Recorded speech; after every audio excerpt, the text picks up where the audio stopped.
Hi అండి. అందరికీ నమస్కారం. Welcome to my channel. ఈ వీడియోలో ఏపీ ప్రభుత్వ పెన్షనర్స్ ఈ ఏప్రిల్ నెలకు సంబంధించిన పెన్షన్ పేమెంట్ స్లిప్‌లో గమనించవలసిన ముఖ్యమైన అంశాలు ఇవే అండి. సో, దీనికి సంబంధించిన పూర్తి తాజా సమాచారాన్ని ఈ వీడియోలో తెలుసుకుందాము. వీడియో అయితే ఎక్కడే గాని స్కిప్ చేయకుండా ఎండ్ వరకు చూసేయండి. అప్పుడే ఇన్ఫర్మేషన్ పూర్తిగా అర్థమవుతుంది. అలాగే వీడియో చూస్తున్న ప్రతి ఒక్కరు లైక్ చేయండి ఫ్రెండ్స్. ఈ వీడియోని తోటి ఉద్యోగ, పెన్షనర్ మిత్రులతో అయితే షేర్ చేయండి. కొత్తగా మన ఛానల్ చూస్తున్న వారైతే సబ్స్క్రైబ్ చేసుకోండి. సబ్స్క్రైబ్ చేసుకోవడం వల్ల నేను చేసే ప్రతి ఒక్క వీడియో మీ వరకు రీచ్ అవుతుంది. ఇక ఆలస్యం చేయకుండా వివరాల్లోకైతే వెళ్ళిపోదాము.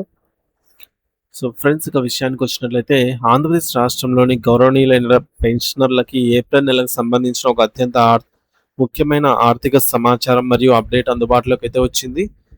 ముఖ్యంగా ఏప్రిల్ నెలకు సంబంధించి పెన్షన్ పేమెంట్ స్లిప్స్ ప్రస్తుతం ఈ రోజు నుంచి సిఎఫ్ఎంఎస్ పోర్టల్లో అయితే విజయవంతంగా జనరేట్ చేయబడ్డాయి. కాబట్టి ప్రతి ఒక్కరు కూడా పెన్షనర్ తమ యొక్క వ్యక్తిగత వివరాలను మరియు ఆర్థిక అంశాలను క్షుణ్ణంగా పరిశీలించుకోవాల్సిన అవసరం ఎంతైనా ఉంది పెన్షన్ పేసిప్‌లో.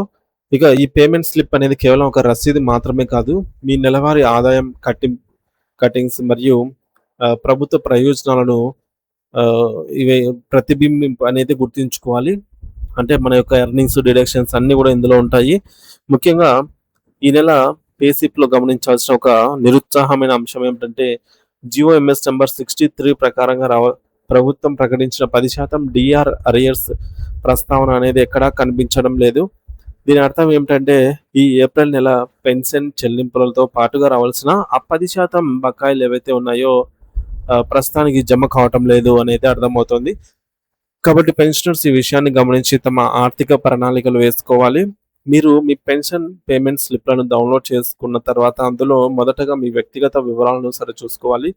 అంటే మీ పేరు, జీవిత భాగస్వామి, స్పౌస్ నేము, పుట్టిన తేదీ మరియు ఇతర ప్రాథమిక వివరాలు వంటివి అక్షర దోషం లేకుండా ఉన్నాయో లేదో అనేది గమనించాలి. ఎందుకంటే భవిష్యత్తులో ఫ్యామిలీ పెన్షన్ వంటి సందర్భాలలో ఈ వివరాలే ప్రామాణికంగా ఉంటాయి. కాబట్టి ఇప్పుడు ఏవైనా తప్పులు ఉంటే వెంటనే సరిదిద్దుకోవడం ఉత్తమం. అలాగే వయసు మళ్ళిన పెన్షనర్స్‌కి కూడా ప్రభుత్వం అందించే additional quantum of pension AQP amount సరిగ్గా కలుస్తుందో లేదో చెక్ చేసుకోవాలి. నిబంధనల ప్రకారంగా 70 సంవత్సరాలు నిండిన వారికి బేసిక్ పే పైన, వారికొచ్చే బేసిక్ పెన్షన్ పైన అదనంగా 7% అదనపు పెన్షన్ లభిస్తుంది. అదేవిధంగా 75 సంవత్సరాలు నిండిన వారికైతే 12% అదనంగా అమౌంట్ లభిస్తుంది. 80 సంవత్సరాలు నిండిన వారికి 20%, 85 సంవత్సరాలు నిండిన వారికి 25%, 90 సంవత్సరాలు నిండిన వారికి 30%, 95 సంవత్సరాలు నిండిన వారికి 35%, అలాగే 100 సంవత్సరాలు నిండిన వారికి వారి బేసిక్ పేలో సగం అనగా 50% అదనంగా AQP additional quantum of pension రూపంలో అందజేయాలి. ఈ పెరిగిన వయసు ఆధారంగా మీకు రావాల్సిన మొత్తం మీ పేసిప్‌లో నమోదైందో లేదో జాగ్రత్తగా లెక్క చూసుకోవాలి. ఈ అదనపు పెన్షన్ ఏక్యూపీ మొత్తానికి కూడా డీఆర్ అనేది వర్తిస్తుంది కాబట్టి దానిని కూడా సరిచూసుకోవాలి. ప్రస్తుతం రాష్ట్ర ప్రభుత్వ స్కేల్స్ పొందుతున్న వారికి డీఆర్ 37.31% గాను మరియు యూజీసీ స్కేల్స్ పొందుతున్న వారికి 50% గాను పేసిప్‌లో చూపించబడింది. 2022 పీఆర్సీ అమల్లోకి వచ్చినప్పటి నుండి వివిధ విడతల్లో పెరిగినటువంటి డీఆర్ శాతాలను మనం ఒకసారి గుర్తు చేసుకున్నట్లయితే జనవరి 2022 నుండి 20.02%, జూలై 2023 నుండి 22.75%, నవంబర్ 2023 నుండి 26.39%, ఏప్రిల్ 2024 నుండి 30.03%, జూలై 2024 నుండి 33.67% మరియు అక్టోబర్ 2025 నుండి 37.31% చొప్పున డీఆర్ అయితే అమలు అవుతోంది. ఒకవేళ మీకు రివైజ్డ్ పే ఫిక్సేషన్ జరిగినట్లయితే మీ యొక్క బేసిక్ పెన్షన్ పెరుగుతుంది. తద్వారా ఈ డీఆర్ శాతం కూడా ఆ పెరిగిన బేసిక్ పెన్షన్ మీదే లెక్కించబడాలి. కావున ప్రతి ఒక్క పెన్షనర్ కూడా మీ శాతాలను తమ బేసిక్ పెన్షన్‌తో గురించి సరిచూసుకోవడం మంచిది. అలాగే మరొక ముఖ్యమైన విషయం ఏమిటంటే ఆదాయపు పన్ను ఇన్‌కమ్ టాక్స్ మినహాయింపులు కొత్త ఆర్థిక సంవత్సరం 2025-26 ప్రారంభమైన దృష్ట్యా మీ యొక్క పెన్షన్ నుండి ఎంత ట్యాక్స్ కట్ అవుతుందో గమనించి మీ వ్యక్తిగత డైరీలో మీరైతే రాసుకోవాలి. మారిన నిబంధనల ప్రకారంగా చాలామందికి ట్యాక్స్ మినహాయింపు ఉండే అవకాశం ఉంది కాబట్టి అనవసరంగా ట్యాక్స్ కట్ అవుతుంటే అధికారుల దృష్టికి తీసుకెళ్ళాలి. అలాగే కమ్యుటేషన్ తీసుకున్న వారు ఆ మొత్తం ఎప్పుడు పేమెంట్ అయింది, మరియు ఆ కమ్యుటేషన్ రికవరీ ఎప్పుడు పూర్తవుతుంది అనే ఫుల్ డీటెయిల్స్, ఎప్పుడు పెన్షన్ రిస్టోర్ అవుతుందనే తేదీలను కూడా పే స్లిప్‌లో గమనించవచ్చు. ఇది మీ భవిష్యత్ ఆర్థిక ప్రణాళికలకు ఎంతో ఉపయోగకరంగా అయితే ఉంటుంది. అలాగే ఈహెచ్ఎస్ విషయానికొస్తే భార్యాభర్తలు ఇద్దరూ కూడా సర్వీస్ పెన్షన్ పొందుతూ ఉన్నట్లయితే నిబంధనల ప్రకారంగా కేవలం ఒకరి పెన్షన్ నుంచి మాత్రమే రూ. 225 గానీ, లేదా రూ. 300 వరకు గానీ ఈహెచ్ఎస్ చందా కింద కట్ అవ్వాలి. ఇద్దరి దగ్గర కట్ అవుతూ ఉంటే వెంటనే సబ్ ట్రెజరీ ఆఫీసర్ ఎస్‌టిఓ గారిని కలిసి సరిచేయించుకోవాలి. సీఎఫ్ఎంఎస్ పోర్టల్‌లో మరికొన్ని మార్పులు కూడా పెన్షనర్స్ గమనించాలి.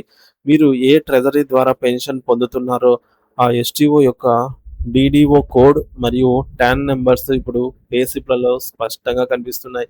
అయితే పెన్షనర్లు మరియు వివిధ సంఘాలు చాలా కాలంగా కోరుతూ ఉన్నట్లుగా పే స్లిప్‌లో బిల్ నంబర్‌ను కూడా ఇంకా చేర్చలేదు.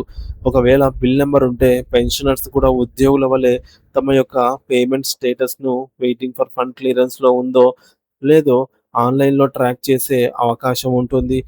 డైరెక్టర్ ఆఫ్ ట్రెజరీస్ వారు దీనిపై హామీ ఇచ్చినప్పటికీ అమలు కాలేదు. దీనిపై పెన్షనర్ల సంఘాలు పోరాటం కొనసాగిస్తూ ఉన్నాయి. అలాగే తెలంగాణ రాష్ట్రంలో ఉన్నట్టుగానే ఏపీలో కూడా పెన్షనర్లకు నేరుగా ఫార్మ్ 16 డౌన్‌లోడ్ చేసుకునే వెసులుబాటు కల్పించాలని అందరూ కోరుకుంటున్నారు. సాంకేతిక సమస్యల విషయానికే వస్తే మొబైల్ నంబర్ పోర్టబిలిటీ, ఎంఎన్‌పి చేసుకున్న పెన్షనర్లకు అంటే నంబర్ మార్చకుండా నెట్‌వర్క్ మార్చిన వారు తమ పే స్లిప్‌లను డౌన్‌లోడ్ చేసుకోవడంలో ఇబ్బందులు పడుతున్నారు. వారికి ఓటీపీలు రాకపోవడం లేదా పోర్టల్ గుర్తించకపోవటం వంటి సమస్యలున్నాయి. వీటిని ప్రభుత్వం వెంటనే పరిష్కరించవలసి ఉంది.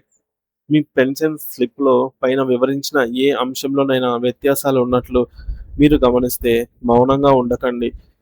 వెంటనే సంబంధిత ఎస్‌టిఓ లేదా ఏటీఓ గారికి రాతపూర్వకంగా ఫిర్యాదు చేసి సరిచేయించుకోవాలి. సో ఫ్రెండ్స్, ఈ యొక్క ఇన్ఫర్మేషన్ అనేది మీకెంతో ఉపయోగకరంగా ఉంటుంది అనైతే ఆశిస్తూ ఉన్నాము. మీ తోటి పెన్షన్ మిత్రులకి కూడా ఈ వీడియోనైతే షేర్ చేయండి. మరియు మీకు ఎదురవుతున్నటువంటి ఇతర సమస్యలేమైనా వేరే ఉన్నట్లయితే వాటిని కామెంట్ రూపంలో తెలియజేయండి. అంటే ఆర్థికంగా గానీ, ఆర్థికేతర సమస్యలేమున్నా సరే పెన్షన్‌కి సంబంధించి, అరియర్స్‌కి సంబంధించి ఇక వాటిని సంఘ నాయకుల దృష్టికి తీసుకెళ్లి పరిష్కారానికి కృషి చేయవచ్చు. సో ఇది ఫ్రెండ్స్ ఇప్పటివరకు ఉన్నటువంటి తాజా తాజా సమాచారము.